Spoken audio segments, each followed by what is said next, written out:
इनेप्लिस.com हेरेर बसिरहनुभएका सम्पूर्ण दर्शक महानुभावहरू, यहाँ सबैलाई म नुनचिनी पानी अमेरिकाको अभियन्ता अर्जुन दालको अङ्गालभरिको माया अनि 10 औँला जडी हार्दिक नमस्कार।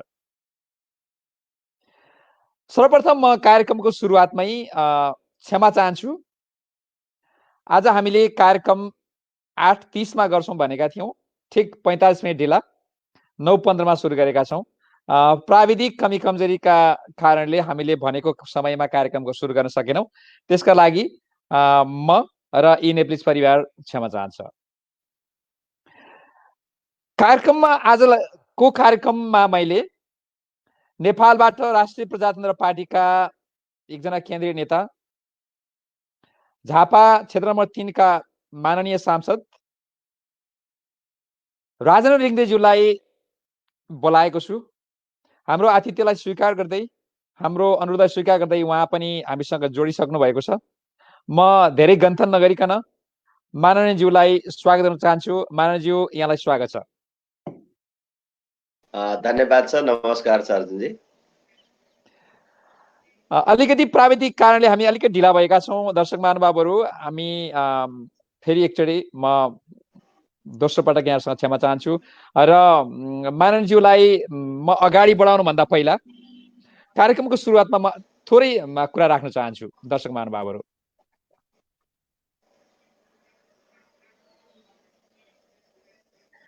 नेपाल पृथ्वीनारायण शाहले एकीकरण गरे। वीर भीमसेन, अमर सिंह, बलभद्रहरूले देशका लागि मरे। इतिहासमा तुच्छ र उच्च दुवै किसिमका राजाहरू नेपालीले भोगे। इतिहासमा तुच्छ र उच्च दुवै किसिमका राजाहरू नेपालीले भोगे। अतिरञ्जित गर्नेहरूले राजा विष्णु अवतार भनेर तस्बिरलाई पनि ढोगे। देशले गणतन्त्रको माला भिरिसक्यो। देशले गणतन्त्रको माला भिरिसक्यो। गाउँ गाउँमा सिंहदरबार छिरिसक्यो। अब किन राजतन्त्रको भारी बोक्नु पर्यो? अब किन राजतन्त्रको भारी बोक्नु पर्यो? एक राजा गए पनि रानीको झल्को मेटिएकै छ। किन जनताले उधारमा ताली ठोक्नु पर्यो? सबैले आफ्नो धर्म मान्न पाएकै छन्। धर्म अनुसार सबैले अपुङ्गो प्रसाद खान पाएकै छन्। सबैले आफ्नो धर्म मान्न पाएकै छन्। धर्म अनुसार सबैले अपुङ्गो प्रसाद खाएकै छन्। त्यसो भए किन चाहियो हिन्दू राज्य? किन फेर्नु पर्यो संविधान? माननीयज्यूलाई यी र यस्तै प्रश्न सोध्नु छ ससम्मान भन्दै म अब कार्यक्रममा अगाडि बढ्न चाहन्छु। माननीयज्यू, मेरो यो छोटो भनाइसँगै म फेरि पनि यहाँलाई स्वागत गर्न चाहन्छु। धन्यवाद छ अर्जुनजी। माननीयज्यू, यहाँ झापाबाट माननीय सांसद हुनुहुन्छ र अहिले संयोगवश नेपालको प्रधानमन्त्री पनि झापाबाटै हुनुहुन्छ। यहाँको प्रधानमन्त्रीसँग कतिको कुराकानी हुन्छ?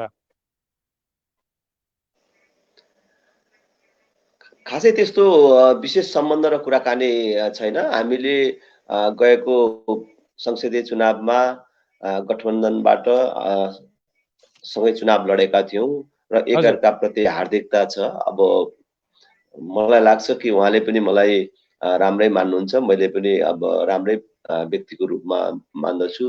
त्योभन्दा विशेष प्रकारको कुनै सम्बन्धहरू छैन। काम परेको बेला बखत भेटघाटहरू त अब स्वाभाविक रूपले हुन्छ नै, तर त्यत्रो बाक्लो पनि छैन उहाँको स्वास्थ्यका कारण, विभिन्न कारणले। ए हजुर हजुर। अनि यहाँका आफ्नै 3 जना अध्यक्षहरू हुनुहुन्छ। उहाँसँग चाहिँ यहाँ त राष्ट्रिय प्रजातन्त्र पार्टीको महामन्त्री पनि हुनुहुन्छ। आफ्नै अध्यक्षहरूसँग चाहिँ कतिको कुराकानी हुन्छ? स्वाभाविक रूपले त्यो त डे टु डे नै हुने भइहाल्यो आफ्नो पार्टीको अध्यक्षहरूसँग। र अहिले तपाईँले भन्नुभयो जस्तो महामन्त्री चाहिँ अहिले कोही पनि पदाधिकारी तोकेको छैन। अहिले सचिवालय सदस्य छु। पदाधिकारीहरू तोक्न बाँकी छ एकीकरण पछि। तर अब नेताहरूसँग त मेरो अब निरन्तर भेटघाट सम्पर्क हुने नै भइहाल्यो। त्यो त छिनछिनमै पनि हुने भइहाल्यो। अनि त्यो अलिकति म कोट्याउन खोजेको चाहिँ उहाँ 3 जना छुट्टा छुट्टै पार्टीका अध्यक्षहरू हुनुहुन्थ्यो। लामो समयसम्म आफ्नो पार्टीमा चाहिँ नेतृत्व गरेका अध्यक्षहरू भेट हुँदाको माहौल चाहिँ कस्तो बन्छ माननीयज्यू? अलिकति मलाई यसो झल्को दिनुहोस् न। अब यस्तो कुरा छ कि राष्ट्रिय प्रजातन्त्र पार्टी जो वैकल्पिक वैचारिक पार्टीको रूप, वैचारिक हिसाबले वैकल्पिक शक्तिको रूपमा, वैकल्पिक पार्टीको रूपमा जुन स्थापना भयो, दुर्भाग्यवश स्थापनाको प्रारम्भदेखि नै विभिन्न प्रकारको गुट फुटको शिकार हुँदै आयो, जसले गर्दाखेरि राष्ट्रिय प्रजातन्त्र पार्टीले मात्रै होइन, देशले नै एउटा ठुलो नोक्सानी बिहोर्नु पर्यो। त्यसबाट शिक्षा लिएर हजुर हामी अब विचार सिद्धान्त सबै हिसाबले एक भएका छौँ। त्यसले गर्दाखेरि हिजो हामी अलग अलग पार्टीमा थियौँ भन्ने कुराको कुनै त्यस्तो अनुभूति पनि छैन, त्यस्तो आभास पनि आउँदैन। र अब त्यस्तो प्रकारको आभास आउने ल्याउने छुट कसैलाई पनि छैन।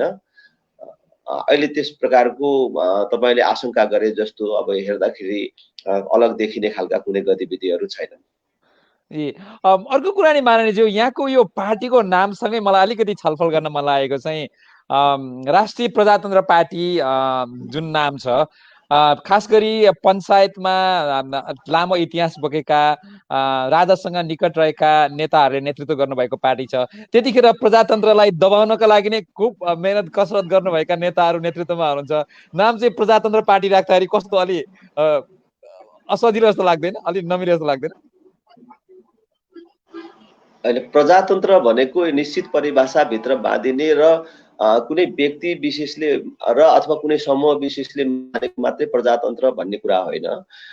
हिजो पञ्चायत व्यवस्थाको कुरा गर्दाखेरि पनि त्यसबेला पनि निर्दलीयताभित्र प्रजातन्त्रका कुराहरू उठेका थिए र त्यहाँ पनि केही कुराहरू जो चाहिँ जनताबाट निर्वाचित प्रतिनिधिहरूको व्यवस्था थियो त्यो आफ्नो ठाउँमा छ, त्यसलाई पनि प्रजातन्त्रको अर्थ दिएको थियो। तर त्यो प्रजातन्त्रले पुगेन भनेर पछि चाहिँ बहुदलीय व्यवस्थाको जुन पुनर्स्थापना भयो, त्यो बहुदलीय व्यवस्थाको पुनर्स्थापना भइसकेपछि हिजो पञ्चायत व्यवस्थामा काम गरेका पञ्चहरू सामेल भएको अथवा त्यसको चाहिँ ठुलो सङ्ख्या सामेल भएको समूहले बहुदलीय प्रजातन्त्रलाई मद्दत गर्ने, काङ्ग्रेस र कम्युनिस्ट मात्रै पार्टी भयो भने त दुईटा पार्टी मात्रै भयो, द्विदलीय व्यवस्था भयो। त्यसकारणले अर्को राजनीतिक दल पनि खोलेर हामीले अब यो बहुदलीय प्रजातन्त्रलाई मद्दत पुर्याउनु पर्छ र मजबुत बनाउनु पर्छ भनेर नयाँ पार्टी खोलेर आइसकेपछि हिजोको कहाँ थियो भन्ने कुराले खासै अर्थ राख्दैन। हामीले प्रजातन्त्रलाई अथवा राष्ट्रिय प्रजातन्त्र पार्टीले प्रजातन्त्रलाई पूर्ण रूपले आत्मसात गरेर प्रजातन्त्रलाई मजबुत बनाउने उद्देश्यका साथ नै दलीय राजनीतिमा आएको हो। र हिजो पञ्चहरू राष्ट्रिय प्रजातन्त्र पार्टीमा अहिले क्रियाशील छ, हिजोका पञ्चहरूले चाहिँ नि खोलेको भनेको कारणले यसलाई अब प्रजातन्त्र विरोधी अथवा यसले प्रजातन्त्रलाई मान्दछ र भन्ने अर्थमा बुझ्ने बुझाउने काम गरियो भने त्यो गलत हुन्छ। कि हिजोका लाखौँ पञ्चहरू आज काङ्ग्रेस कम्युनिस्टमा रहेर त्यहाँ पुगेर त्यहाँको नेतृत्वमा छन्, जसले चाहिँ पञ्चायत बचाउनको लागि सबभन्दा ठुलो नारा जुलुस गरेका थिए, पञ्चायतमा सबभन्दा धेरै हालिमुहाली गरेका थिए। ती मानिसहरू नै आज काङ्ग्रेस कम्युनिस्टमा छन्। त्यसकारणले हिजोको कहाँ थियो भन्ने कुराले खासै काम गर्दैन। अब अहिले कसले के गरिराखेको छ भन्ने कुरा चाहिँ महत्त्वपूर्ण कुरा हो भन्ने मलाई लाग्छ। र राष्ट्रिय प्रजातन्त्र पार्टी नाम राख्दा प्रजातन्त्रको कुरा गर्दाखेरि हामीले अथवा हिजोका पञ्चहरूले कसैले पनि हिंसाबोध गर्नु हुँदैन, हिंसाबोध गर्नुपर्ने कुनै कारण पनि छैन। त्यसमाथि पनि तपाईँहरूलाई बडो म विनम्रतापूर्वक चाहिँ आग्रह गर्न चाहन्छु अर्जुनजी, राष्ट्रिय प्रजातन्त्र पार्टी अब केवल पञ्चहरूको पार्टी मात्र रहेन। जो हामी जस्ता मानिसहरू र मभन्दा पनि अझ कम उमेरका हजारौं युवकहरू अब राष्ट्रिय प्रजातन्त्र पार्टीमा आबद्ध हुनुहुन्छ, जसको पञ्चायतसँग कुनै प्रकारको साइनो पनि छैन, लेनादेना पनि छैन। मात्र होइन, अहिले पछिल्लो दिनमा आएर विगतमा काङ्ग्रेस कम्युनिस्टमा रहेर लामो समय योगदान गरेका युवाहरू पनि अहिले राष्ट्रिय प्रजातन्त्र पार्टीमा आइसक्नु भएको छ। त्यसकारणले अब पञ्चायतसँग चाहिँ जोड्नु राष्ट्रिय प्रजातन्त्र पार्टीलाई र त्यो दृष्टिकोणले हेर्नुको केही अर्थ छैन। ठिक छ माननीयज्यू। अब मलाई अर्को खुसी लागेको चाहिँ मैले माननीयज्यूसँग कुरा गर्छु भनेर एक किसिमले माइन्ड सेटअप गरिसकेपछि, हामीले तयारी गरिसके पछाडि मैले अलिकति स्टडी पनि गरेँ, धेरै अन्तर्वार्तालाई पनि हेरेँ। धेरैले यहाँलाई चाहिँ एउटा राष्ट्रवादी नेता भनेर मैले चाहिँ संज्ञा दिएको, पहिचान त्यो किसिमले माननीयज्यूको रहेको मैले पाएँ। यो यहाँसँग राष्ट्रवादी एउटा पहिचान जोडिनुमा चाहिँ खास के कारण देख्नुहुन्छ? धेरैले अन्य पार्टीका नेताहरू कार्यकर्ताहरूले पनि राजेन्द्र लिङ्गदेन चाहिँ राष्ट्रवादी नेता हुनुहुन्छ भनेर मैले भनेको सुनेको छु। त्यसलाई कसरी बुझाउन चाहनुहुन्छ? त्यो मेरो चाहिँ गौरवको विषय हो। मलाई म जुन सिद्धान्त र निष्ठामा छु त्यो कुरा आम जनताले र साथीभाइहरू सबैले, दाजुभाइ दिदीबहिनीहरू सबैले बुझिदिनु भयो।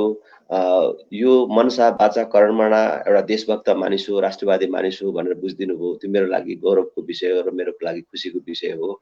म राष्ट्रिय प्रजातन्त्र पार्टीमा छु पनि त्यसैको कारणले हो। नत्र भए एउटा सांसद हुनको लागि, एउटा मन्त्री हुनको लागि मात्रै त मलाई धेरै वर्ष अगाडिदेखि अन्य पार्टीहरूबाट पनि त्यो बाटो खुल्ला थियो।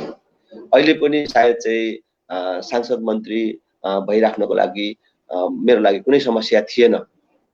तर मैले त्यही देशभक्तिको कारणले, त्यही राष्ट्रवादिताको कारणले नै मैले कष्टकर भए पनि, कठिन भए पनि, बरु जीवनमा सांसद मन्त्री त के कुरा, एउटा वडाको सदस्य नभएर मरौँला तर राष्ट्रवादी भएर मर्ने भनेर मैले राष्ट्रिय प्रजातन्त्र पार्टीले लिएको बाटो लिएर हिँडेको। त्यस कारणले मलाई सबैले त्यो कुराहरू बुझिदिनु हुँदाखेरि गौरवको अनुभूति हुन्छ।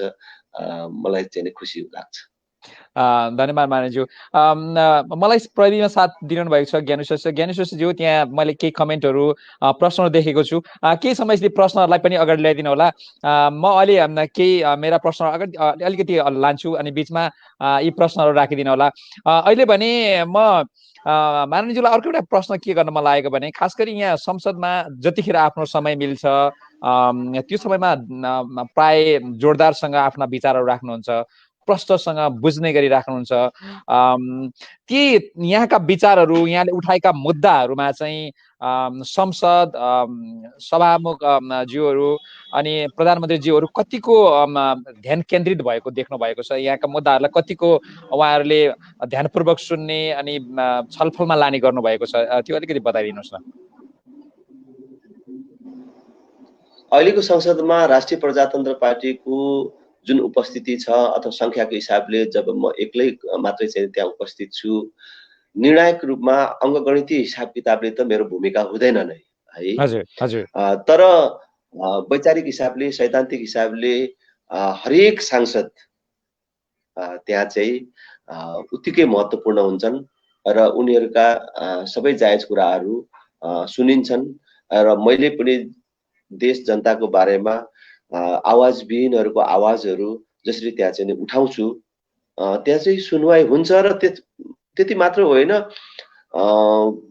शीर्षस्थ नेताहरूले, प्रधानमन्त्री लगायतका सबै शीर्षस्थ नेताहरूले ध्यानपूर्वक सुन्नुहुन्छ र कतिपय ठाउँमा त्यसको चाहिँ प्रभाव पनि परेको छ। तपाईहरुले याद गर्नुभएको होला कि व्हाइट बडी मा भएको भ्रष्टाचार होस्, अन्य पनि भ्रष्टाचारहरूमा सबभन्दा पहिले मैले आवाज उठाएको थिएँ। त्यही कुरा पछि प्रमुख प्रतिपक्ष लगायत अन्य राजनीतिक दलहरूले पनि उठाए। अब त्यसमा कारबाही नै त भएन। अब तर त्यो विषय चाहिँ छलफलको विषय बन्यो, त्यो विषय संसदको विषय बन्यो, सबैको चासोको विषय बन्यो। अहिले पनि त्यो मुद्दा जिउँदो रूपमा छ। त्यसले चाहिँ कुनै टुङ्गो र निकास नपाएको भए पनि त्यो मुद्दा मरेको अवस्थामा छैन। त्यस्तै गरेर यो जातीय आरक्षणको विषय पनि सबभन्दा पहिले मैले उठाएको थिएँ। त्यसलाई अहिले अन्य राजनीतिक पार्टीका माननीय सदस्यहरूले पनि उठाइराख्नु भएको छ। अहिले त्यो विषय छलफलको विषय छ। सँगसँगै भ्रष्टाचारका विषयहरूमा पनि पहिले संसदमा सबभन्दा पहिले प्रवेश गराएको थिएँ कि भ्रष्टाचारको अन्त्य गर्ने हो भने 2046 साल पछिका उच्च पदस्थ नेता तथा कर्मचारीहरूको सम्पत्ति छानबिन हुनुपर्दछ भनेर भनेको थिएँ। अब त्यो प्रक्रिया त अगाडि बढेको छैन। अहिले धेरै सांसदहरूले त्यो कुराहरू भन्न थाल्नु भएको छ। त्यसकारणले कुनै न कुनै प्रकारबाट हाम्रा कुराहरूको सुनवाई भइराखेको छ र त्यहाँ मेरो उपस्थितिले काम गरिरहेको छ भन्ने मलाई लाग्दछ। भर्खरै यहाँले जातीय आरक्षणको बारेमा कुरा उठाए भन्नुभयो माननीयज्यूले। त्यही विषयमा एउटा यहाँ कमेन्ट मैले देखेको थिएँ। ज्ञानेश्वर, मलाई त्यो कमेन्ट अगाडि मलाई लाग्छ शशाङ्क लामाले एउटा प्रश्न गर्नुभएको थियो जस्तो लाग्छ। उहाँले चाहिँ यहाँले जातीय विभेदको बारेमा खासै कुरा उठा जस्तो लाग्दैन, त्यो तपाईलाई कुरा उठाउन जरुरी छ जस्तो लाग्दैन भनेर प्रश्न गरे जस्तो लागेको थियो मलाई शशाङ्क लामाले। उहाँले देशमा विद्यमान जातीय विभेदको बारेमा राजनीतिले कहिले आवाज उठाउनु भएन कि त्यो तपाईँको प्राथमिकतामा पर्दैन कि भनेर शशाङ्क लामाले न्युयोर्कबाट प्रश्न राख्नु भएको छ। यसमा अलिकति प्रश्न पारिदिनुहोस् न। जातीय विभेद, छुवाछुत अथवा कुनै पनि प्रकारको भेदभाव निन्दनीय छ र त्यसको अन्त्य हुनुपर्दछ। अहिले संविधानमा ऐन कानुनहरूमा जातीय छुवाछुत र भेदभाव अथवा कुनै पनि प्रकारको भेदभाव निन्दनीय र दण्डनीय भए पनि अवशेषको रूपमा अहिले पनि समाजमा विद्यमान छ। भर्खरै रुकुममा चाहिँ घटेको घटना त्यसको एउटा ज्वलन्त उदाहरण हो। त्यसको बारेमा पनि हामीले खेद व्यक्त गरेका छौँ, निन्दा व्यक्त गरेका छौँ। त्यसमा हाम्रो विरोध र आपत्ति छ। त्यसमा चाहिँ जातीय विभेद छँदै छैन र त्यो विषय प्राथमिकताको विषय भन्ने होइन। त्यसलाई हामीले उच्च प्राथमिकतामा राखेका छौँ र उचित समयहरू र सन्दर्भहरूमा आफ्नो कुराहरू राखेका पनि छौँ र राख्ने पनि छौँ। म त एउटा यत्रो ठुलो विभेदको शिकार भएको मानिस हुँ कि संसारमा जातीय छुवाछुत र भेदभावलाई दण्डनीय बनाइएको बेला राजनीतिक आस्थाको आधारले छुवाछुत र भेदभावको शिकार भएको मानिस हुँ कि राष्ट्रिय प्रजातन्त्र पार्टीको कार्यकर्ता भएको कारणले बिहे बटुलोमा जान नपाएको, राष्ट्रिय प्रजातन्त्र पार्टीको कार्यकर्ता भएको कारणले मलामी जन्ती नपाएको अवस्था बिहोरेर आएको मानिस हुँ। बैठक सभा समारोहमा जान नपाएर विभेद बिहोरेर आएको मानिस हुँ। त्यस कारणले कुनै पनि प्रकारको भेदभाव र छुवाछुत अनुचित हुन्छ भन्ने कुरामा म दृढ छु र त्यसको पक्षमा म सदैव छु। तर खालि के हो मात्रै हो भन्दाखेरि एउटा जाति सबै धनी छन्, एउटा जाति सबै गरिब छन्, एउटा जाति सबै शोषक हुन्, एउटा जाति सबै शोषित हुन् भन्ने शास्त्रीय जो परिभाषा छ त्यो चाहिँ अहिलेको समयमा गलत छ कि उहिलेको समाज व्यवस्था अहिले छैन, धेरै परिवर्तन भइसकेको छ। त्यसकारणले राज्यले दिने सेवा सुविधाहरू जातको आधारमा होइन, वर्गको आधारमा दिनुपर्दछ। राज्यले संरक्षण जातलाई भन्दा पनि गरिबलाई दिनुपर्छ, गरिबलाई गर्नुपर्दछ भन्ने कुरामा चाहिँ फेरि म दृढ छु कि यो जातीय आरक्षणले गर्दा नै जातीय छुवाछुत र भेदभावलाई प्रशय प्रदान गरिराखेको छ, त्यसलाई चाहिँ मलजल गर्ने काम गरिराखेको छ। त्यसकारण यो जातीय छुवाछुत र भेदभाव अन्त्यको लागि पनि यो जातीय आरक्षणलाई क्रमशः अब हटाउँदै लानुपर्दछ र वर्गीय आधारमा आरक्षण प्रदान गर्नुपर्दछ भनेर मैले भन्ने गरेको छु। त्यसले गर्दाखेरि राजेन्द्रले कहिलेकाहीँ यो जातीय छुवाछुत भेदभावलाई चाहिँ प्राथमिकतामा राख्दैन अथवा चाहिँ नेपाल बहुजातिक बहुसांस्कृतिक बहुधार्मिक स्वीकार गर्दैन, यसतर्फ चाहिँ उसको ध्यान छैन भन्ने भ्रमहरू पनि छ। तर म बडो दृढतापूर्वक भन्छु नेपाल बहुजातिक बहुधार्मिक बहुसांस्कृतिक मुलुक हो र यो देशको जातिगत भाषागत धार्मिक सांस्कृतिक जो विविधता छ त्यो बीचको एकता छ त्यो नेपालको पहिचान हो। त्यसको गौरवलाई संरक्षण गर्नु राष्ट्रको दायित्व हो। त्यसको संरक्षण गर्ने काममा राज्य नै अग्रसर हुनुपर्दछ। कुनै जात विशेषलाई उचालेर जात विशेष बीचमा विभाजन कोरेर र असमझदारीहरू पैदा गरेर यो विविधताको संरक्षण गर्न सकिँदैन भन्ने मेरो धारणा हो। माननीयज्यूले चाहिँ यहाँ दलित भनेर छुट्याएपछि नै त्यही नै विभेद सुरु भयो, त्यो नै उपयुक्त छैन भन्ने कुरा प्रश्न पार्न खोज्नु भएको हो नि। देशको संविधान ऐन कानुनमै फल्ना फल्ना जाति चाहिँ दलित हुन् भनेर उल्लेख गरेपछि र त्यो जात विशेषलाई राज्यले नै त्यस प्रकारको भेदभाव र व्यवहार गरेपछि समाजमा त त्यो जातीय छुवाछुत र भेदभावले निरन्तरता पाउने नै भइहाल्यो नि। अहिले जन्मिँदा थाहा नपाएका बालकले पनि म दलित रहेछु भनेपछि भनेर केही वर्षपछि थाहा पाउनु पर्ने, आफ्नै छिमेकको आफैसँग मिल्ने साथीलाई पनि अर्को जातिको मानिसले केही पछि यो त दलित रहेछ भनेर थाहा पाउनु पर्ने गरी संविधान ऐन कानुनमै व्यवस्था गरेपछि जातीय छुवाछुत र भेदभावको अन्त्य कसरी हुन्छ? त्यसकारणले यस प्रकारका विभेदकारी व्यवस्थाहरूको अन्त्य गर्नुपर्दछ। जो गरिब छ, जो कमजोर छ त्यसलाई त राज्यले संरक्षण गरेर लानुपर्छ। त्यसमा त मेरो कहाँ आपत्ति छ र? कुरा सही हो। माननीयज्यूलाई म अर्को एउटा प्रश्न जोड्नतिर चाहन्छु। म धेरै कुरा छोटो समयमा धेरै कुरा ल्याउन मन छ। अहिले जुन एउटा नेपालमा एउटा फरक ढङ्गले आन्दोलन अगाडि बढिरहेको छ, त्यो आन्दोलन केही सरकारलाई असफल बनाउनका निम्ति अथवा अलोकप्रिय बनाउनका निम्ति प्रायोजित तरिकाले गरिएका छन् भनिन्छ भने केही वास्तवमै सरकारले गरेका नराम्रा कामहरूको विरोधमा स्वतःस्फूर्त आएका मानिसहरू युवा पङ्क्ति पनि देखिन्छ। त्यता कताकति गणतन्त्रको विकल्पका रूपमा पनि केही आवाजहरू उठिएका देखिन्छन्। यो बेला राष्ट्रिय प्रजातन्त्र पार्टीले त्यस्ता आन्दोलनहरूमा ऐक्यबद्धता जनाउनु पर्ने देख्दैन खासै, अथवा त्यो राष्ट्रिय प्रजातन्त्र पार्टीको त्यो क्षेत्रभित्र पर्दैन अथवा त्यो प्रायोरिटीमा पर्दैन? अहिले जुन प्रकारको आन्दोलनहरू भइराखेको छ त्यो स्वतःस्फूर्त रूपमा भइराखेको छ, त्यो जनताको आवाज हो। जुन कुरा अहिले त्यो जनस्तरबाट उठिराखेको छ त्यो कुरा हामीले 62-63 राजनीतिक परिवर्तनपछि नै निरन्तर रूपमा भनिआएका छौँ कि गणतन्त्र, धर्मनिरपेक्षता, संघीयताको बाटोबाट देशलाई जसरी अगाडि बढाउन खोजिराखिएको छ त्यो बाटोले र खास गरी दिल्लीमा भएको 12 बुँदे सहमति त्यो बाटोबाट देश हिँडाउन खोजिएको छ, त्यो बाटोले देशलाई गन्तव्यमा पुर्याउँदैन भनेर भनिराखेका छौँ। त्यही कुराको अहिले चाहिँ प्रमाण हो अथवा त्यही कुरा सत्य साबित हुँदै गएको छ। अहिले जनताले अब त्यही कुरा अभिव्यक्त गरिराखेका छन् सडकको बाटोबाट। तर अहिले देशको जुन परिस्थिति छ अथवा खास गरी कोभिड-19 को कारण विश्व परिस्थिति जसरी चाहिँ अगाडि बढिराखेको छ, यस्तो बेला देशमा कुनै पनि प्रकारको ठुल्ठुला नारा जुलुसहरू गरेर विद्रोह र आन्दोलनहरू गरेर मुलुकमा मौका छोपेर बसेको जस्तो गतिविधि गर्नु उचित हुँदैन भनेर राष्ट्रिय प्रजातन्त्र पार्टीले अहिले त्यस प्रकारका आन्दोलनहरूमा अथवा उठेका विषयहरूमा नैतिक समर्थन राखेको भए पनि औपचारिक रूपमा सडकमा आएको छैन। सरकारले सबै ठुला राजनीतिक दलहरूले जनताको ती आवाजहरूलाई बुझ्नेछ र सम्बोधन गर्नेछ भन्ने हाम्रो विश्वास छ। निरन्तर रूपमा यही परिस्थिति कायम रहिराख्यो भने राष्ट्रिय प्रजातन्त्र पार्टी उपयुक्त समयमा सडकमा आउन पनि सक्छ।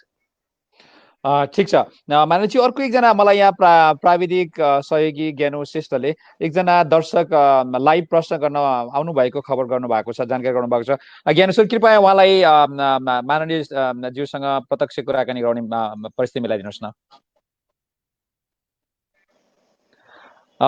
देवराज नेउपाने टेक्स्ट जोड्नु भएको छ। देवराज सर नमस्कार।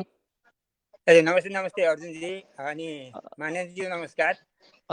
प्रश्न सीधा प्रश्न राखौँ। नमस्कार देवराजी।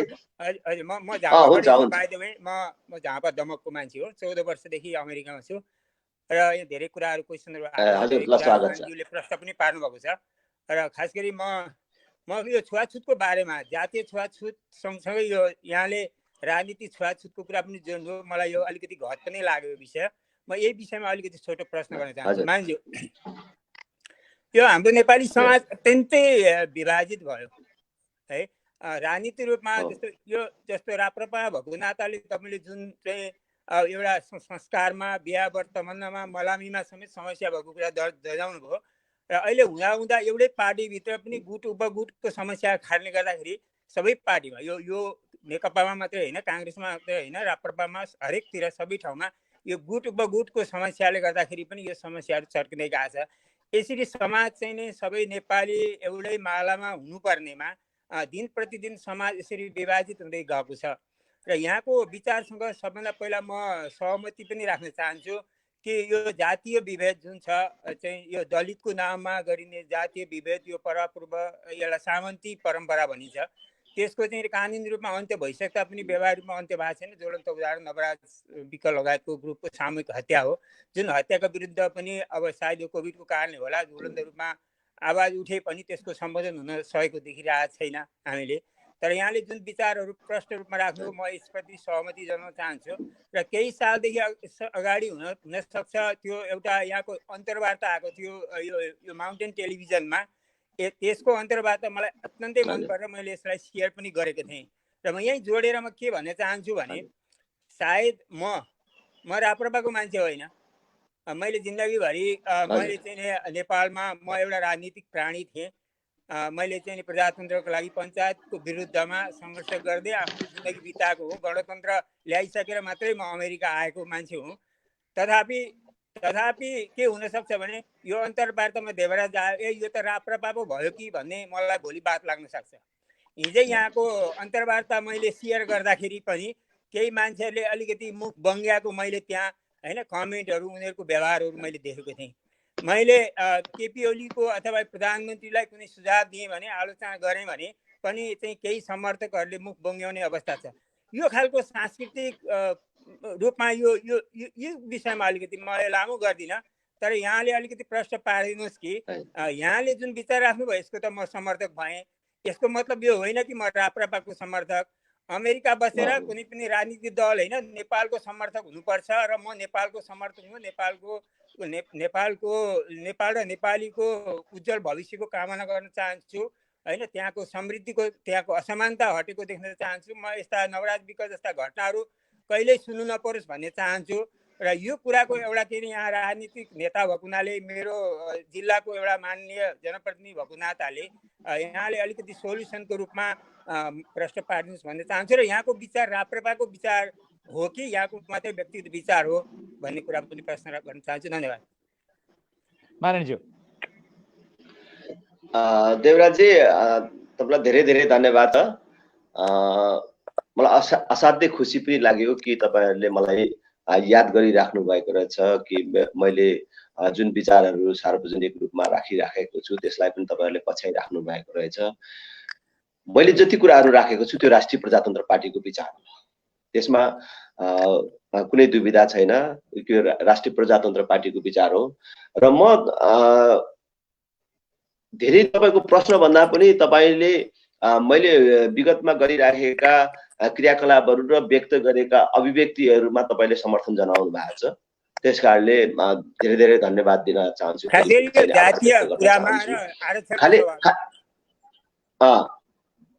र खास गरी जातीय आरक्षणको विषयमा पनि मैले जातीय सवालमा पनि अघिल्लो प्रश्नमै अर्जुनजीको प्रश्नमै मैले धेरै कुरा भनेको छु, त्यसैले म दोहोऱ्याउन चाहन्न।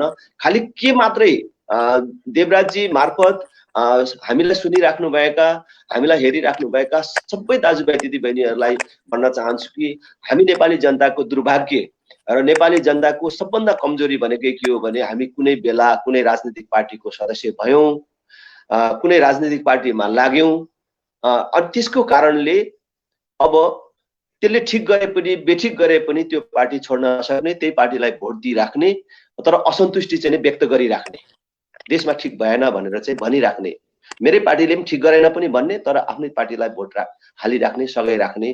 त्यसको कारणले आज नेताहरू चाहिँ अक्रमण्य भए, नेताहरू चाहिँ निरङ्कुश भए। त्यसकारण मैले के सबैलाई चाहिँ आग्रह गर्न चाहन्छु भने जनता कुनै पनि राजनीतिक दलको गोठमा बाँधेर राखेको गाईबस्तु होइन।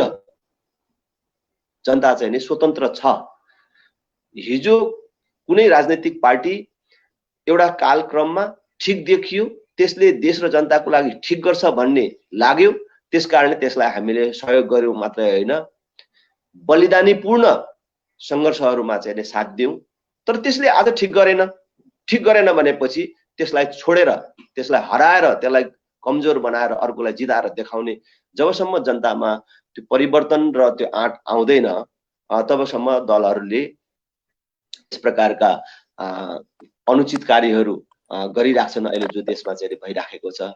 त्यसकारणले मैले चाहिँ आग्रह गर्छु कि अब पहिलो परिवर्तन हाम्रो तहमै आउन जरुरी छ, जनताको तहमै आउन जरुरी छ। देशमा परिवर्तन सम्भव छ, देश बन्न सक्छ, तर अहिले चाहिँ देशमा जुन प्रकारको विकृति विसङ्गतिहरू छन् त्यसमा एकातर्फ हामी जनता आफै पनि जिम्मेवार छौं भने मूल रूपमा देशको राजनीतिक प्रणाली नै जिम्मेवार छ कि अहिलेको जुन राजनीतिक प्रणाली छ त्यो प्रणालीलाई हामीले निरन्तर रूपमा अगाडि बढाइराख्यौं भने यस प्रकारको विकृति विसङ्गतिहरू भनेको चुनावमा भोट किन्नुपर्ने, भोट किन्नको लागि चुनाव जितेपछि भ्रष्टाचार गर्नुपर्ने, अब यस प्रकारका गतिविधिहरू निरन्तर रूपमा रहिराख्छन्। त्यसकारणले चुनावी प्रणाली होस् अथवा राज्य सञ्चालन प्रणालीहरू छ त्यसमा चाहिँ परिवर्तन गर्न जरुरी छ र हामी जनता स्वयं परिवर्तित हुन जरुरी छ। धन्यवाद देवराज सर। यहाँको प्रश्नसँग अघि शशाङ्क लामा दाईको प्रश्न पनि अलिकति जोडिएको हुनाले अलिकति कुरा मिक्स भएर आए। हामीलाई चाहिने विषयवस्तु त्यसलाई अझ बढी हामीले खोजे भन्दा बढी मानिसबाट पाएका छौँ। यहाँको सहभागिता लागि म आभार प्रकट गर्न चाहन्छु देवराज सरलाई। Thank you very much. धन्यवाद। मैले पनि खाली समर्थन जनाउँदै यसको सल्युसनतिर जानु पर्यो। यहाँहरू एउटा राष्ट्रिय एकतातिर जानु पर्यो। पार्टीभित्र गुट उपगुट अनि पार्टी बिचमा मारामार किन गर्नु पर्यो? कतिपय साझा मुद्दामा त मिलेर जाँदा पनि हुन्छ नि। हामीले देशको भलो हेर्न चाहेको मात्र हो यहाँ बसेर। राजनीति, नेपालको राजनीति चाहिँ गर्न खोजेको होइन। सही कुरा, सही कुरा। Devraj sir, thank you very much. त्यो पनि देशको लागि पार्टी नै मिल्नु पर्ने ठाउँमा आफ्नै पार्टीभित्र पनि मिलिराखेको छैनन्। अब त्यो चाहिँ नि दुर्भाग्यको कुरा हो। ठिकै कुरा हो। ठिक छ मानवजी, अब म अर्को एउटा प्रश्नमा जान चाहन्छु। यहाँ अहिले यो पार्टी भित्रका गुट उपगेटका कुराहरू पनि आए। अब यहाँ खास गरी राष्ट्रिय प्रजातन्त्र पार्टीलाई म आफैलाई थाहा छ कि एकजना सांसदको उम्मेदवार उठ्नु भएको थियो कुनै एउटा जिल्लाबाट। अघिल्लो राति उहाँ राष्ट्रिय प्रधानमन्त्री थापाबाट उठ्नु भएको थियो। भोलिपल्ट उहाँ राष्ट्रिय प्रधानमन्त्री चन्दबाट त्यहाँ कुरा नमिलेर भोलिपल्ट चन्दबाट उठ्नुभयो। त्यति सजिलै एक रातमा उहाँको के सैद्धान्तिक परिवर्तन आयो, के खालका उहाँका दिमागमा कुराहरू घुमे, त्यो कारणले कसरी जनताको सेवा गर्न सकिन्छ। मैले भन्न खोजेको के भने राष्ट्रिय प्रजातन्त्र पार्टीको विभाजनका श्रृङ्खलाहरू थुप्रै देखिए। अब यो चोटि यहाँहरू एक हुनु भएको छ, त्यसको लागि बधाई छ। तर बधाई कतिको लामोसँग कतिको टिकाउ हुन्छ, यसमा अलिकति दर्शकहरूलाई बुझाइदिनुहोस् न।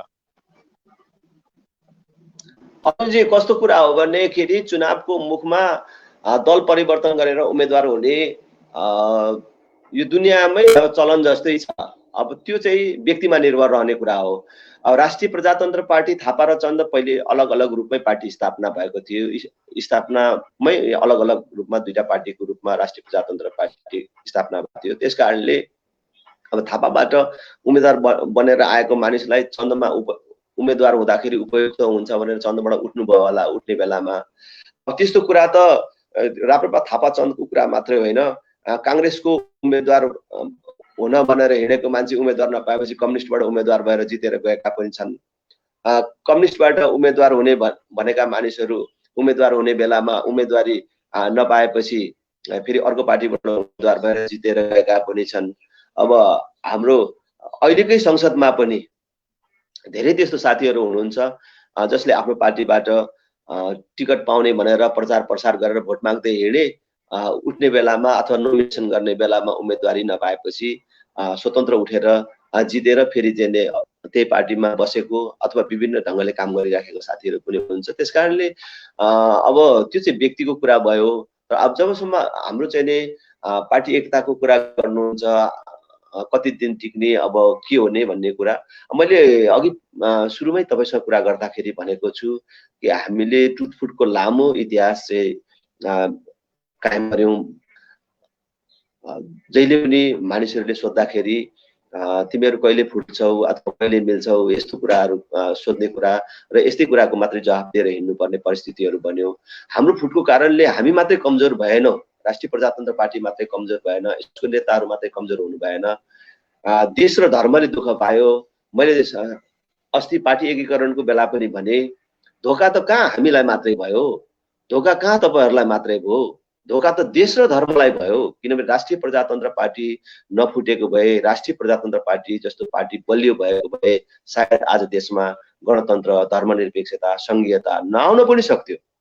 हामी पटक पटक विभाजित भयौं, हामी कमजोर भयौं, जनताले हामीलाई विश्वास गर्न लायक गतिविधिहरू गरेनौं, विचार ठिक भए पनि हाम्रा क्रियाकलापहरू ठिक भएनन्, जसले गर्दाखेरि आज देशले चाहिँ यो पीडा भोग्नु परिरहेको छ। त्यो चाहिँ नि हामीले स्वीकार गर्नु पर्दछ भनेर मैले भनेर अहिले हामी ती सबैबाट शिक्षा लिएर अब कहिले नफुट्ने गरी एक भएका छौं र अब तपाईले भने जस्तो फेरि विभाजन गर्ने सुविधा र छुट हाम्रा अगुवाहरूलाई छैन, हामीलाई छैन र अब राष्ट्रिय प्रजातन्त्र पार्टी निरन्तर रूपमा एक ढिक्का भएर अगाडि। अब यसैसँग जोडे मानिस एउटा छोटो प्रश्न गर्छु अनि म अर्कोतिर जान्छु। यहाँका मैले जति अन्तर्वार्ताहरू पछिल्ला समयका हेरेँ सबैमा यहाँले चाहिँ हामीले यो विशेष गरेर फुटको राजनीति गर्नु हुँदैन थियो, विभाजन गर्नु हुँदैन थियो, त्यसमा धेरैचोटि आत्मालोचना गरेको मैले पाएँ। त्यस पछाडि हामी धेरै पटक आवश्यकता भन्दा बढी मन्त्रीमण्डलमा जाने काम गऱ्यौँ, त्यो पनि हामीले कता कति कमी कमजोरी पनि गरेको हुनसक्छ भनेर आत्मालोचना गरेका मैले कुराहरू धेरै सुने माननीय राजेन्द्र निङ्गनबाट। यो खालको यहाँको नेतृत्वमा रहेका नेताजीहरूले यसरी यस्तै आत्मआलोचनाको भावमा हुनुहुन्छ कि यो राजनीति लिङ्गदेन एउटा असल नेता अलिकति विषयवस्तुलाई राम्रोसँग चिन्न सक्ने भएकोले राजनीति लिङ्गदेनबाट मात्रै आएको हो कि यहाँका नेताहरू पनि हेट गल्ती गरिएछ कमजोरी गरियो भन्ने मानसिकतामा हुनुहुन्छ? यो पार्टीको निष्कर्ष हो, पार्टीको निष्कर्ष हो। चुनावपछि भएको केन्द्रीय परिषदको बैठक र विभिन्न तहका अन्य बैठक भेलाहरूले निर्णय नै गरेको छ। यो निष्कर्ष हो, यो पार्टीकै निष्कर्ष हो। यो ठिक छ। अब अर्को कुरा मानिसलाई मलाई राख्न खोजेको चाहिँ राष्ट्रिय प्रजातन्त्र पार्टी तेस्रो शक्तिको रूपमा उदयमान भइसकेको थियो। त्यसबेला यी अघिकै हामीले छलफल गरेका कमी कमजोरीका कारणले एउटा कमजोर अवस्थामा आइपुग्यो। अहिले फेरि अब समाजवादी पार्टी र राजपाको एकता भइसके पछाडि अर्को एउटा ठुलो शक्ति नेपालमा जन्मिएको भन्छन्। अब यहाँहरूलाई फेरि काङ्ग्रेस कम्युनिस्ट अनि त्यो शक्तिलाई पनि उछिन्दै अगाडि जान अलिकति गाह्रो छ जस्तो लाग्दैन माननीयज्यू? अब यसको कुरा चाहिँ अलिकति म कुरा गर्छु है अर्जुनजी। राष्ट्रिय प्रजातन्त्र पार्टी र अन्य राजनैतिक पार्टीहरूमा फरकको कुरा गर्दा एकदमै संक्षेपमा मैले के भन्छु भने नेपाली काङ्ग्रेस, नेपाल कम्युनिस्ट पार्टी अथवा संघीय समाजवादी पार्टी अथवा अहिले के जनता समाजवादी पार्टी भनेर चाहिँ नामकरण भएको छ, अरु सबै राजनीतिक पार्टीहरू संघीयता, गणतन्त्र, धर्मनिरपेक्षको पक्षमा छन्। भनेपछि उनीहरू भनेको साइनबोर्डले मात्रै अलग हुन्, सैद्धान्तिक रूपले फरक पार्टीहरू होइनन्। संघीयता, गणतन्त्र, धर्मनिरपेक्षतामा विमति राख्ने, फरक मत राख्ने एउटै मात्रै राजनीतिक पार्टी छ, त्यो राष्ट्रिय प्रजातन्त्र पार्टी हो। त्यसकारणले अहिले मुलुकको वैचारिक रूपमा वैकल्पिक पार्टी भनेको राष्ट्रिय प्रजातन्त्र पार्टी नै हो र यसको ठाउँ अहिले अरु कसैले लिन सक्दैन। खाली के हो भने आकारको हिसाबले, संख्याको हिसाबले र यसको अर्थ पनि रहन्छ, आकार संख्याको पनि अर्थ रहन्छ। त्यसैले त्यो आकार संख्याको हिसाबले हामी कमजोर हुँदाखेरि हामी चाहिँ वैकल्पिक पार्टी होइन कि अब अरु पार्टीहरू जोडिँदै आउँदैछन्, कांग्रेस कम्युनिस्टको विकल्प चाहिँ अरु पार्टी हुन्छ कि भने त्यो बिल्कुल हुन सक्दैन। त्यो प्रयास र प्रयत्न गर्ने बेग्लै कुरा हो र उहाँहरूको कन्स्टिट्युएन्सी, ती पार्टीहरूको कन्स्टिट्युएन्सी र हाम्रो कन्स्टिट्युएन्सी फरक हो। उहाँहरू एक थरी यो संघीयताको पक्षमा 7 वटा संघीयताको संस्थापक हुनुहुन्छ भने अब अहिले जनता समाजवादी पार्टी 7 वटाले पुगेन, 11 हुनुपर्छ, त्यो पनि जातको आधारमा हुनुपर्छ भनेर उहाँहरू आउनु भएको छ। हामी यो 7 वटा होइन, 11 को त कुरै छोड्नु, 7 वटै बोझ भयो। यो अब नेपालमा 3 तहको सरकार चाहिँदै चाहिँदैन, केन्द्र र बलियो स्थानीय तह भए पुग्छ भन्ने हाम्रो लाइन छ। त्यसकारण वैचारिक रूपमा नै हामी चाहिँ नि फरक छौं र हाम्रो कन्स्टिट्युएन्सी नै फरक छ, हाम्रो दृष्टिकोणै फरक छ। त्यसकारणले हाम्रो विकल्पको रूपमा उहाँहरू होइन अथवा उहाँहरू बढ्दाखेरि हामी कमजोर हुने भन्ने कुरा होइन कि अब हामी जनता समाजवादी पार्टी होइन, कांग्रेस कम्युनिस्टकै विकल्पको रूपमा आफूलाई चाहिँ स्थापित गर्न अगाडि बढिराखेका छौं र मलाई के विश्वास छ भन्दाखेरि यो देशका बहुसंख्यक जनता संघीयताको विपक्षमा छन्। संघीयता भन्नाले खास गरी यो 3 तहको सरकारको विपक्षमा छन्। बहुसंख्यक जनता हिन्दू राष्ट्रको पक्षमा छन्। जन्मको हिसाबले पनि 80% भन्दा बेसी मानिसहरू जन्मले कर्मले हिन्दू छन्। उनीहरूको मुद्दा हामीले भोगेका छौं। हामीले अब हामी जसको पायो त्यसको सरकारमा जाँदैनौं, जो पायो त्यहीसँग सरकारमा जाँदैनौं, जति बेला पायो त्यति बेला सरकारमा जाँदैनौं। हामीले सानो सानो कुरामा चित्त नबुझाएर पार्टी फुटाउँदैनौं। अब हाम्रो जे सैद्धान्तिक मान्यता हो त्यो अनुसार दृढ भएर उभिन्छौं भनेर ती बहुसंख्यक जनतालाई विश्वास दिलाउन सकेको दिन जनता समाजवादी पार्टी होइन, हामी कांग्रेस कम्युनिस्ट भन्दा ठूलो पार्टीको रूपमा उभिन सक्छौं भन्ने विश्वासका साथ हामीले काम गरिराखेका छौं। त्यसकारणले जनता समाजवादी पार्टी को स्थापना र उसको उपस्थितिले हामीलाई केही फरक पार्दैन भन्ने मलाई लाग्छ र बरु उनीहरूले चाहिँ अब 7 होइन 11 प्रदेश हुनुपर्दछ र त्यो पनि जातीय आधारमा हुनुपर्दछ भनेर जुन विषयहरू अगाडि ल्याइरहेका छन् त्यसले चाहिँ नि अब ध्रुवीकरणलाई तीव्र बनाउँछ र हाम्रो मुद्दाको तर्फ मानिसहरूलाई आउन चाहिँ नि बाध्य बनाउँछ भन्ने मलाई लाग्छ। ठिक छ माननीयज्यू। अब मैले यहाँ ज्ञानेश्वरज्यू त्यहाँ एकजना दर्शकले प्रश्न गर्नु भएको थियो, प्रश्नलाई एकचोटि राखिदिनुहोस् न।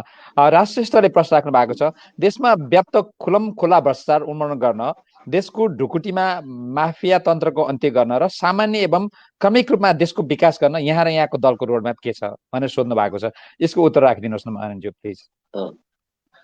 भ्रष्टाचारको त हामीले निरन्तर रूपमा विरोध गरिआएका छौँ र मैले अघि पनि भनेको छु, संसदमा पहिलोचोटि मैले आवाज उठाएँ, प्रवेश गराएँ, त्यसले अलि आकार लिँदै गएको छ। भ्रष्टाचारका चाहिँ मुख्य कारण त अहिले प्रणाली नै छ, त्यसको बारेमा पनि मैले भन्ने छु।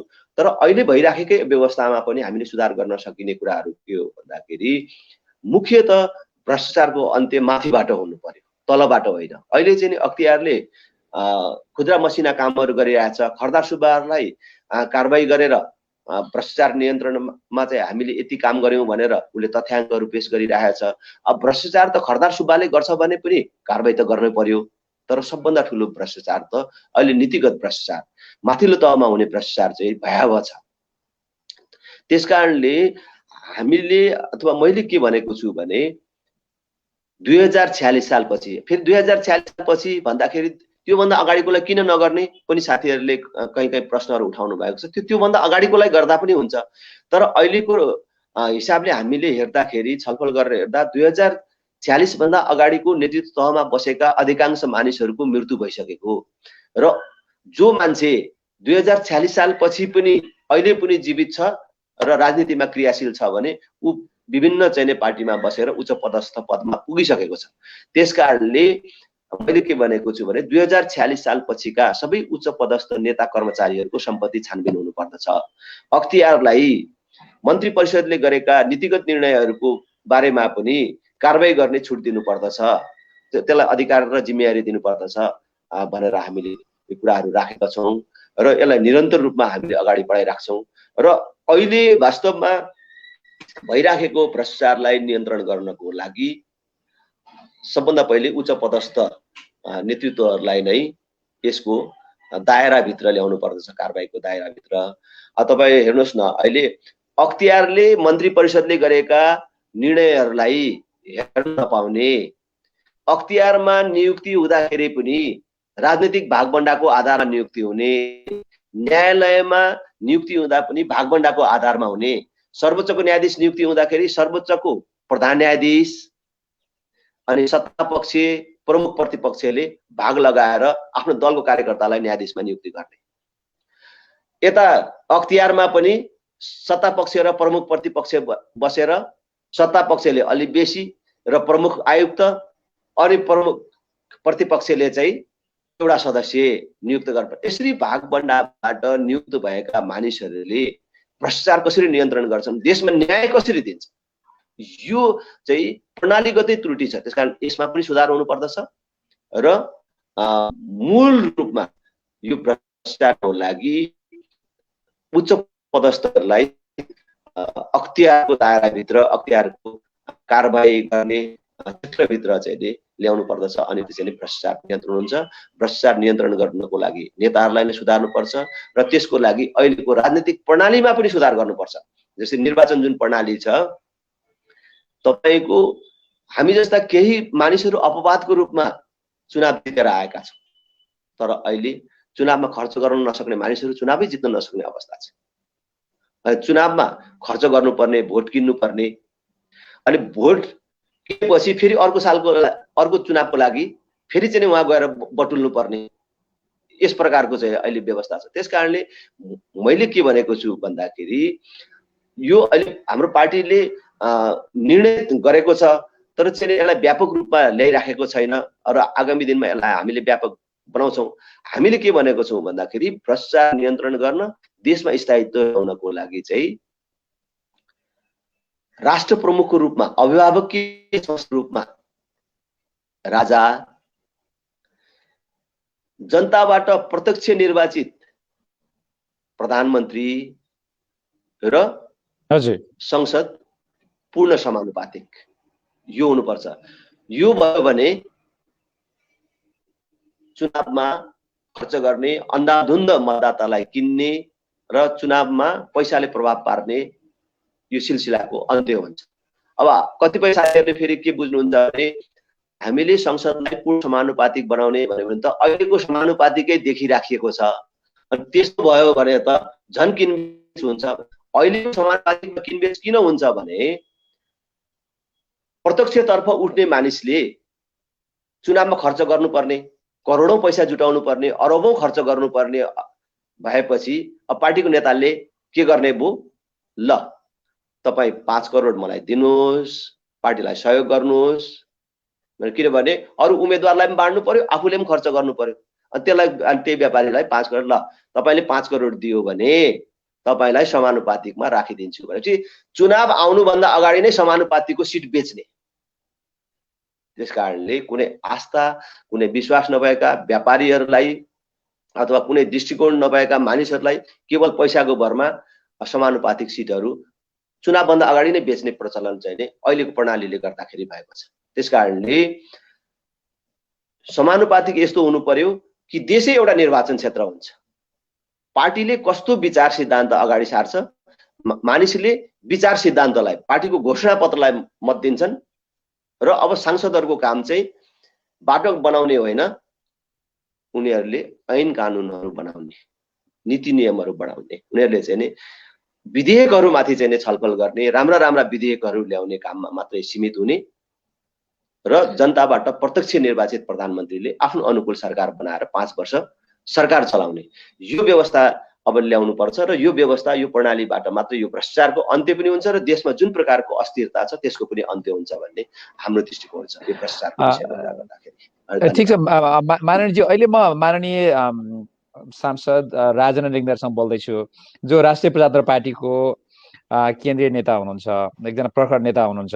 धेरै विषयमा मैले अघि नै भने जस्तै आत्मआलोचना गरेर अब नयाँ चिराबाट, नयाँ बुझाइबाट जनताहरूलाई बुझाउन सकिएन, अब बुझाएर लागिन्छ भनेर जुन राजेन्द्र लिङ्गदेनको यो शैली जाँदैछ, अहिले भर्खरै यहाँले के राख्नुभयो भने चुनावमा धेरै खर्च भएका छन्, यसलाई कटौती गर्नु पर्यो, सांसद किनबेचको काम गर्नु भएन भन्ने खालका कुरा आए।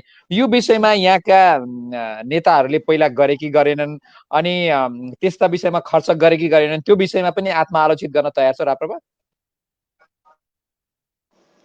होइन, मैले भने यसबाट को अछुतो छ?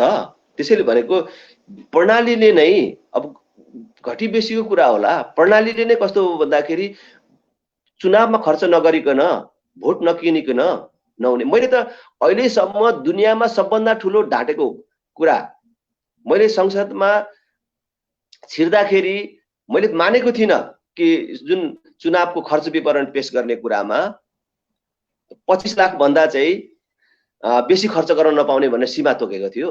अनि त्यो 25 लाखै मात्रै खर्च गरेको हिसाब बुझाउनु पर्ने। मैले भने मै खर्च गरिन भन्ने मान्छेको पनि मैले प्रत्यक्ष रूपमा खर्च नगरे पनि मेरा साथीभाइले सहयोग गरेको सबै कुरा हिसाब गर्दाखेरि कसले गाडी दियो होला, कसैले कुन बुथको खर्च बिहोर दियो होला, त्यो हिसाब गर्दाखेरि पनि धेरै करोड पुग्छ, धेरै करोड पुग्छ। अरूले कति खर्च गर्यो होला। त्यसकारणले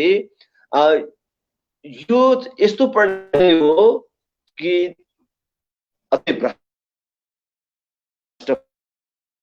नेता, अर्को नेता, मेरो नेता चाहिँ तिमीलाई चाहिँ समानुपातिकमा ल हामी राखिदिउँला, चुनावमा सहयोग गर भनेर भनेन भन्ने कुरा होइन। कोही पनि अछुतो छैन, धेरै थोरैको कुरा होला। त्यसकारणले यो सिस्टमले नै पार्टीलाई र नेताहरूलाई भ्रष्ट बनाउँछ। त्यसकारणले यो सिस्टमलाई नै चेन्ज हामीले चाहिँ गर्नुपर्छ। देशै एउटा निर्वाचन क्षेत्र पूर्ण समानुपातिक भइसकेपछि कसलाई किन्ने, कसलाई किन्ने? ठीक छ माननीयजी, अन्त्य हुन्छ र त्यो अब त्यो सांसद चाहिँ मन्त्री पनि हुन नपाउने भएपछि त किन्ने बेच्ने भन्ने कुराकै अन्त्य हुन्छ। अब प्रत्यक्ष निर्वाचित प्रधानमन्त्री हुन्छ, देशभरि कसलाई किन्ने? देशै एउटा निर्वाचन क्षेत्र, देशभरिको मतदाताले प्रत्यक्ष रूपमा चाहिँ राजेन्द्र लिङ्गदेनलाई होस् अथवा चाहिँ अर्को कुनै मान्छेलाई छानेर उसले चाहिँ भोट हाल्नु पर्ने भएपछि कसलाई किन्ने? त्यसकारणले यो निर्वाचन प्रणालीमा परिवर्तन हुनु पर्यो र चुनावमा खर्च गर्न नपाउने व्यवस्था ऐन कानुनले मात्र होइन,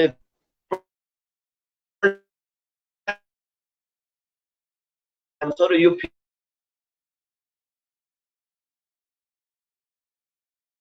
दर्शकमान बाबुहरू आवाज अलि प्रष्ट सुनिरहेको छैन। हजुर हजुर हजुर मानज्यू आवाज कताकति अड्किए जस्तो भइरहेको छ। आवाज आएन अर्जुनजी? अलि अलि अड्किए जस्तो भइरहेको छ अर्जुनजी, आवाज अलि सुनिएन। अलि ठिक छ, अलि अड्किए जस्तो भइरहेको थियो। ठिक छ मानज्यू, अब ठिक छ, म अर्को एउटा अलिकति अर्को एउटा प्रश्नमा जान चाहन्छु। छोटो यसको उत्तर दिएर हामी अगाडि बढाउँला। यो प्रश्न नसोधेको भए पनि हुने थियो, यद्यपि म प्रश्न सोध्ने प्रयास गर्छु। यहाँ राजतन्त्रको कुरा गरिरहँदाखेरि खास गरी पूर्व राजा ज्ञानेन्द्र शाह अहिले चाहिँ एउटा नागरिक रूपमा बसिरहनु भएको छ र उहाँका छोरा पारस शाह चाहिँ अझ नागरिककै रूपमा रहनुहुन्छ, तर अलिकति विवादित हुनुहुन्छ। अनि यहाँहरूले राजतन्त्र फिर्ता गर्ने क्रममा कस्तो खालको राजतन्त्र ल्याउने अथवा को राजालाई स्वीकार गर्ने भन्ने खालको पनि छलफल गर्नु भएको छ कि अब त्यो परिस्थितिले जे ल्याउँछ त्यही हुने भन्ने मानसिकतामा हुनुहुन्छ? त्यो बारे तपाईँहरूले के छलफल गर्नु भएको छ मानवज्यू? अर्जुनजी, राज संस्थाको बारेमा हामी एकदम प्रष्ट छौँ। धेरै साथीहरूलाई भ्रम छ कि हामीले राज संस्थाको कुरा गर्दाखेरि हिजोको जस्तो सक्रिय राज संस्थाको कुरा गरिराखेको भन्ने बुझ्नुहुन्छ। कति साथीहरूलाई चाहिँ कस्तो छ भने राजा ल्याउने, कमल थापा प्रधानमन्त्री हुने, राजेन्द्र लिङ्गदेन पनि मन्त्रीसम्म हुने सपना देखेर हिँडिराखेका छ भन्ने पनि छ। तर नेपालमा राज संस्था ल्याउला, राजा ल्याउला, राजा ल्याएपछि कमल थापा प्रधानमन्त्री होलान् अनि म पनि मन्त्रीसम्म हुन पाउँला भनेर हामी राज संस्थाको पक्षमा लागेको होइन र राजाले राज संस्थाको पक्षमा काम गर भनेर अधार लागेको पनि होइन। राज संस्थाको स्थापना राजाको लागि भन्दा पनि हाम्रो आवश्यकता हो र देशको आवश्यकता हो भन्ने महसुस गरेर नेपालमा राज संस्था चाहिन्छ भनेर हिँडेको हौँ। र हामीले परिकल्पना गरेको राज संस्था हिजोको जस्तो सक्रिय दैनिक शासन प्रशासन चलाउने राज संस्था होइन। राष्ट्र प्रमुखको रूपमा अहिलेको राष्ट्रपतिको भूमिकामा रहने गरी हामीले राज संस्थाको कल्पना। मैले त्यो कुरा बुझेँ, तर म पात्रको कुरा गर्दैछु माननीयज्यू। मैले त्यो कुरा बुझेँ, पात्रको कुरा गरेको मैले। एकैछिन है, तपाईँको कुरा सुनिएन, मैले के गरौँ है, एकैछिन है। दर्शक महानुभावहरू, माननीयज्यू डिस्कनेक्ट हुनुभएको, सायद उहाँ जोडिनु हुनेछ। अब हामी कार्यक्रमको अन्तिमतिर आइपुगेका छौँ। हामी कार्यक्रम हामीले सोचेको भनेको समयभन्दा झन्नै 45 मिनट ढिलो सुरु गरेका थियौँ। यद्यपि दर्शक महानुभावहरूले हेरेर साथ दिनुभएकोमा म आभारी छु। केही यहाँ दर्शिरहेका प्रश्नलाई मैले समेट्न सकेको छैन।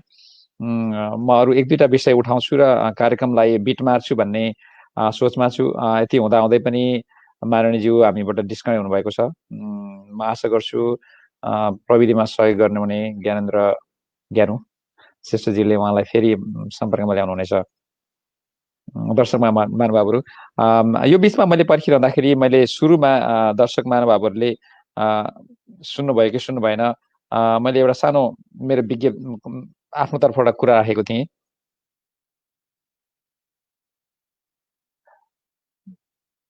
म त्यसलाई अलिकति दोहोऱ्याउन चाहन्छु, सायद माननीयज्यू जोडिँदै हुनुहुन्छ भन्ने मलाई लागेको छ।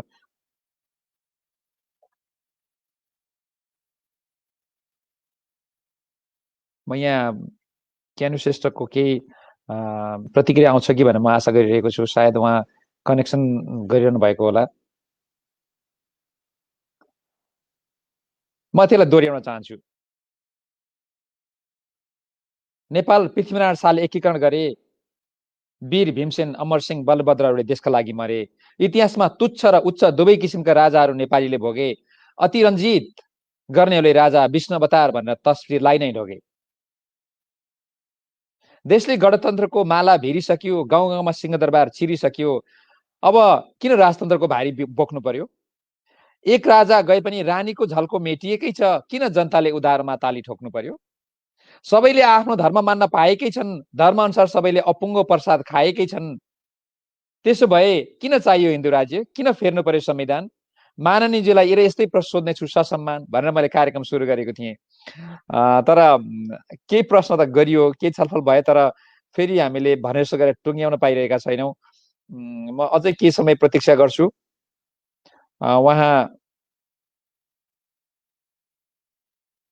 मलाई केही समय वेट गर्नु भनेर ज्ञानु सरले मेसेज गर्नुभएको छ।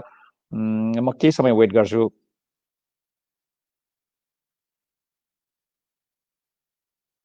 यसरी यो टेक्नोलोजीको माध्यमबाट कार्यक्रम गर्नु पर्दाखेरि यसरी समस्यामा पर्ने हामी मात्रै होइनौँ, अन्य मित्रहरू पनि कहिलेकाहीँ समस्यामा पर्नु भएको छ। मलाई यहाँ राजेन्द्र लिङ्गदेन म्यानेजरले मेसेन्जरमा कल गर्नुभएको छ। म एक्चुअली उठाउने प्रयास गर्छु। ज्ञान सर, मलाई म्युटमा राखिदिनु होला, मिल्छ भने। हजुर हजुर माननीयज्यू।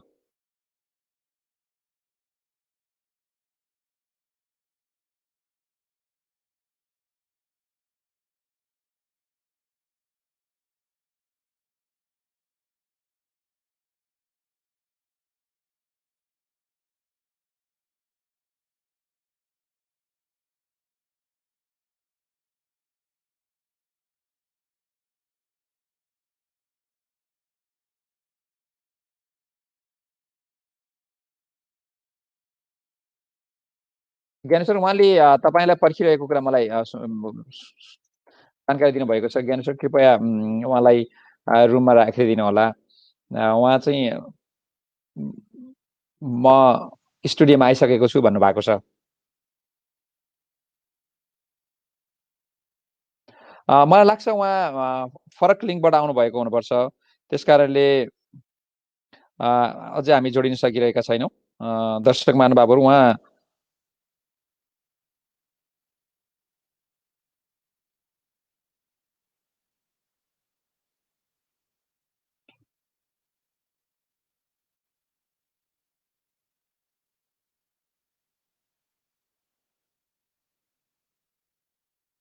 उहाँलाई म फेरि पनि जोड्ने प्रयास गरिरहेको छु। ज्ञानेश्वर, मलाई म्युटमा राखिदिनु होला कृपया।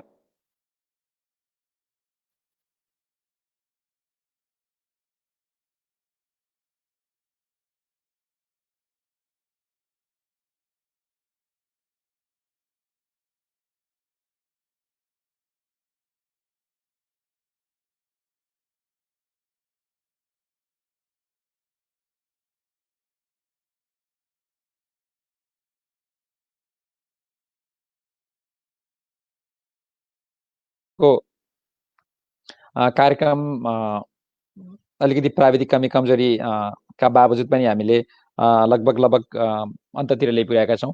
यो कार्यक्रममा सफल पार्नको लागि सहयोग गरिदिनु हुने टेक्ससबाट विनोद कुमार तिवारी, त्यसै गरी बस्टनबाट प्रेम चौलागाई, उहाँहरू दुवैजनालाई म धन्यवाद दिन चाहन्छु। उहाँहरूले मानवजीसँग संयोजनको लागि मलाई सहयोग गर्नुभएको थियो। उहाँको सहयोगको लागि म आभारी छु। त्यसै गरी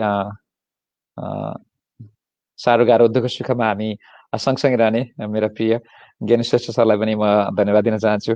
अझै पनि हामी प्राविधिक रूपमा मिलाउने प्रयास गरिरहेका छौँ। मेरो विचारमा माननीयज्यू आउनुहुनेछ भन्ने मलाई लागेको छ।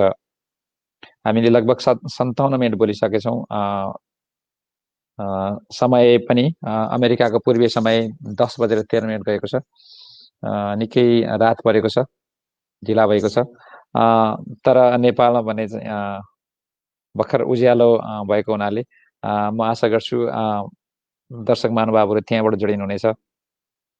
उता क्यालिफोर्नियातिर भर्खर 7:13 गएको हुनाले त्यहाँका दर्शकहरूले हामीलाई हेरिरहनु भएको छ भन्ने मैले आशा गरेको छु।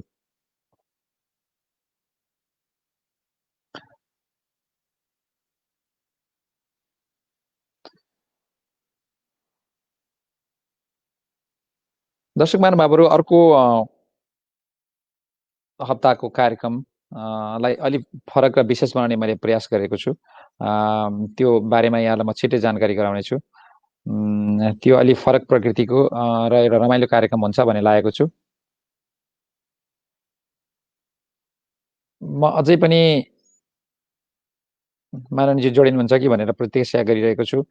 तर ज्ञानु सरले उहाँ सम्पर्कमा आइ नसक्नु भएको कुरा मलाई जानकारी गराउनुभएको छ। अझै म अरू 1-2 मिनट पर्खिन्छु। त्यति बेलासम्म पनि उहाँ सम्पर्कमा आउनु भएन भने अनि म यहाँबाट बिदा हुन्छु। धैर्यताका साथ अहिलेसम्म कार्यक्रम हेरिदिनु भएकोमा म आभारी छु। अरू म केही समय अन्तमा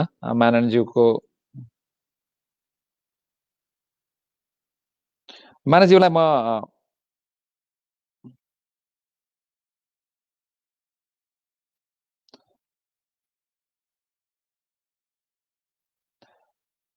हजुर माननीज्यू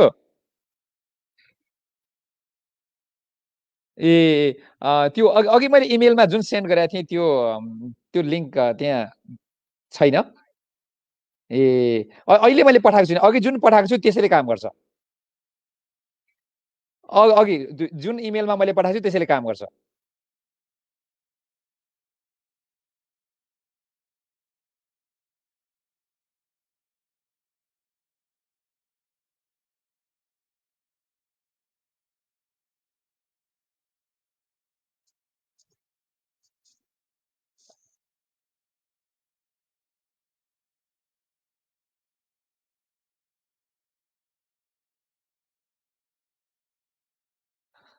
Arjun sir thank you very much. हामी पनि पर्खिरहेका छौँ।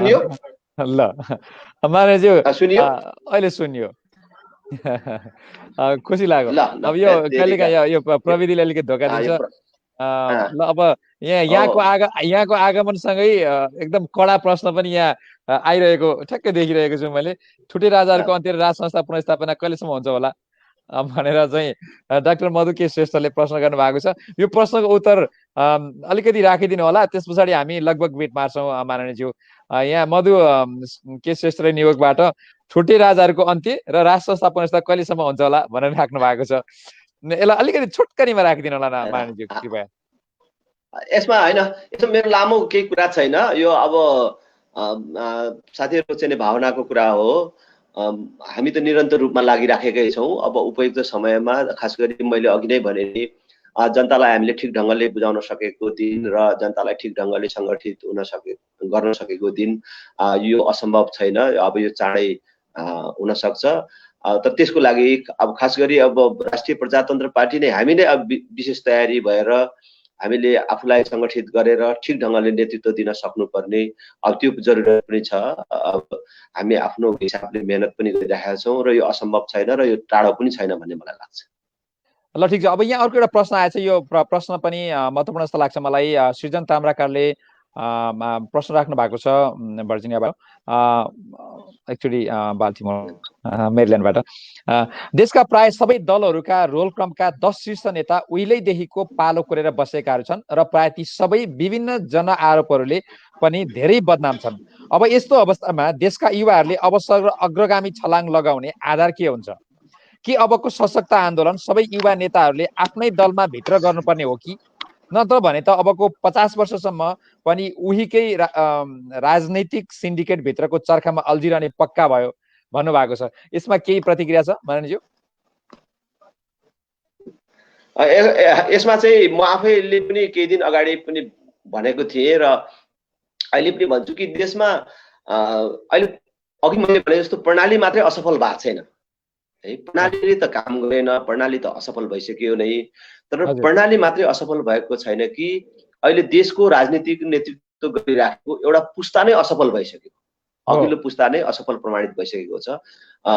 तपाईँ हामी हेर्नु न, अब अहिले चाहिँ केपी ओलीको ठाउँमा हजुर माधव कुमार नेपाल भयो भने के गर्नु होला, अथवा त्यहाँ प्रचण्ड हुनुभयो भने के गर्नु होला, अथवा चाहिँ कम्युनिस्ट पार्टी असफल भयो, अब काङ्ग्रेसलाई चाहिँ त्यहाँ ल्याएर उभ्याएर सरकारमा राखेर शेरबहादुर देउवालाई बनाए के होला, अथवा रामचन्द्र पौडेल अथवा शशाङ्क कोइराला अथवा कोही पनि मान्छेलाई बनाए के होला। त्यस कारणले एउटा पुस्ता नै असफल भइसक्यो। त्यस कारणले अहिले नेपालको राजनीतिलाई दुईटा कुराहरूको चुनौती छ, अथवा नयाँ पुस्तालाई दुईटा कुराको चुनौती छ। एउटा प्रणालीकै परिवर्तन गर्नुपर्ने र अर्को पुस्ताको अन्तरण गर्नुपर्ने, पुस्ताको पनि परिवर्तन गर्नुपर्ने त्यो चुनौती छ।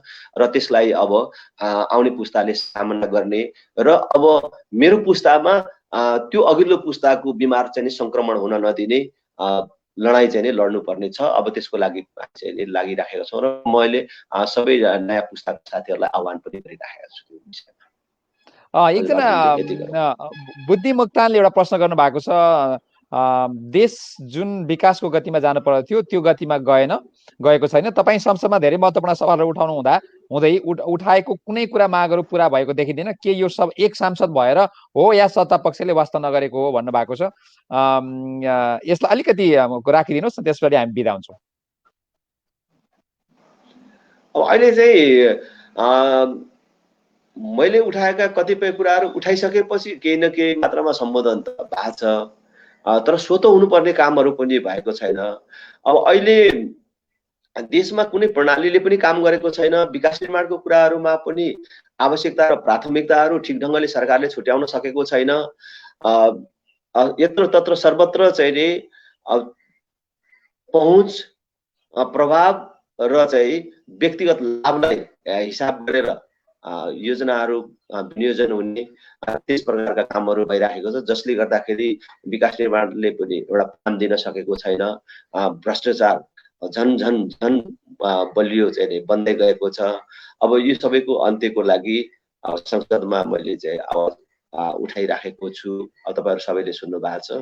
अब तपाईँहरूले भने जस्तो एकजना मात्रै हुँदाको कारण अब कतिपय कुराहरू नसुनिएको पनि छन्। अब भने मेरो क्षेत्रगत कुराहरूमा कतिपय ठाउँमा स्पेशल कुनै विषय तोकेर भनेको ठाउँमा अब सम्बोधन पनि भएको छ। मैले अघि नै भने अब यो चाहिँ प्रणालीगत त्रुटि, अब चाहिँ नि अब नेतृत्वमा रहेको दृष्टिकोणको अभाव, यी दुईटै कुरा चाहिँ नै कारण छ कि अहिलेको अव्यवस्था र भ्रष्टाचार। ठिक छ।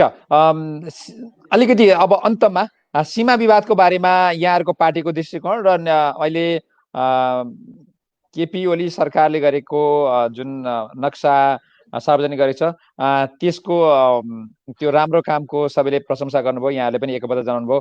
यो बारेमा अलिकति आफ्नो विचार राखिदिनुहोस् न मानवज्यू, कृपया छोटकरीमा। खास गरी भारतले गएको कार्तिक 16 गते लिम्पियाधुरा लिपुले कालापानी समेत आफ्नो नक्सामा समावेश गरेर जुन भारतको नयाँ नक्सा प्रकाशित गर्यो, त्यसपछिदेखि नै हामीले तीव्र रूपमा त्यसको चाहिँ विरोध गर्यौं मात्र होइन, सरकारलाई भन्यौं कि हाम्रो पनि लिम्पियाधुरा लिपुले कालापानी समाविष्ट नक्सा जारी हुनु पर्यो भनेर भन्यौं। त सरकारले चाहिँ ढिलाइ गर्दै गयो। पछि त्यही ठाउँमा भारतले बाटो बनाइसकेर उद्घाटन समेत गरेको समाचार आयो। त्यसपछि भने दबाब तीव्र भएपछि सरकारले नक्सा जारी गर्यो मात्रै होइन, त्यो नक्सालाई संविधानमा समाविष्ट गर्ने प्रस्ताव समेत लिएर आयो। राष्ट्रिय प्रजातन्त्र पार्टीले त्यसलाई बिना शर्त समर्थन गर्यो। राष्ट्रिय प्रजातन्त्र पार्टी मात्रै त्यस्तो राजनीतिक पार्टी हो जसले सबभन्दा पहिले समर्थन पनि गर्यो र त्यो विषय राष्ट्रियतासँग सम्बन्धित विषय भएको हुनाले अरू कुनै प्रकारको तर्कहरू राखेर कुनै पनि प्रकारका संशोधनहरू पेश गरेर विषयान्तर गर्नु हुँदैन भनेर हामीले पूर्ण रूपमा त्यो संशोधन प्रस्तावलाई समर्थन गर्यौं र अहिले संशोधन प्रस्ताव पारित पनि भइसकेको छ। अब त्यसलाई कार्यान्वयनमा लैजानको लागि, त्यसलाई व्यवहारमा त्यो भूमि प्राप्त गर्नको लागि सरकारले अब संवादको बाटो अगाडि बढाउनु पर्छ र त्यसको लागि तल कुरा गरेर चिठी पत्र कुदाएर मात्रै हुँदैन। अब प्रधानमन्त्री तहमै, उच्च स्तरीय तहमै वार्ता गरेर प्रक्रियालाई चाहिँ अगाडि बढाउनु पर्दछ भन्ने हाम्रो धारणा छ। यो भूमि जुन बेला नेपाल थियो भनौँ न, अथवा जुन बेला चाहिँ नि लिम्पियाधुरा लिपुले कालापानी नेपालको थियो, त्यही बेला भारतको त जन्मै भएको थिएन, भारतले त्यो भनेको थिएन। जुन बेला लिम्पियाधुरा लिपुले कालापानी हाम्रो थियो त्यस बेला भारत थिएन मात्र होइन, हामी लिम्पियाधुरा लिपुलेक मात्रै होइन, हामी त त्योभन्दा पर काङ्गडासम्म थियौँ। खालि के हो भनेदेखि हामी त 1816 को सुगौली सन्धिबाट खुल्चेको जुन अङ्ग्रेजसँगको युद्धमा हामी पराजित भयौँ।